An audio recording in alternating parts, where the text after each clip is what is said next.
सातपूरच्या राजकारणाचे अनोखे सप्तरंग. विविध कुटुंबातील 6 दाम्पत्यास लाभले नगरसेवकपद. नाशिक महानगरात सातपूर असा एकमेव विभाग आहे जिथे आपल्याला राजकारणाचे विविध सप्तरंग पाहायला मिळतात. 1992 ते 2026 अशा 7 पंचवार्षिक निवडणुकांमध्ये सातपूरकरांनी तब्बल 6 कुटुंबातील पतीपत्नीस नगरसेवकपदी विराजमान केले. कोण आहेत ते आपण बघूया. 1992मध्ये श्री दिलीप निगळ विजयी झाले, तर 1997मध्ये त्यांच्या धर्मपत्नी मंगला दिलीप निगळ या सातपूर विभागातून विजयी झाल्या. भारतीय जनता पक्षाचे ज्येष्ठ नगरसेवक श्री दिनकर अण्णा पाटील आणि त्यांच्या धर्मपत्नी सौ लता काकू दिनकर पाटील हे दाम्पत्य सातत्याने निवडून येत आहे.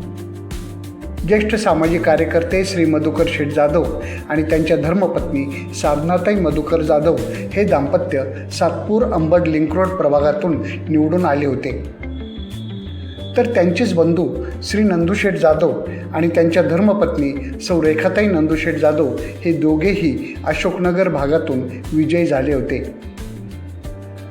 पिंपळगाव बौलाचे ज्येष्ठ सामाजिक कार्यकर्ते सुदामदादा नागरे 2017मध्ये नगरसेवक म्हणून निवडून आले, तर त्यांच्या निधनानंतर श्रीमती इंदुबाई सुदामदादा नागरे यांची मतदारांनी बिनविरोध निवड केली. 2026च्या निवडणुकीत श्रीमती इंदुबाई नागरे पुन्हा विजयी झाल्या.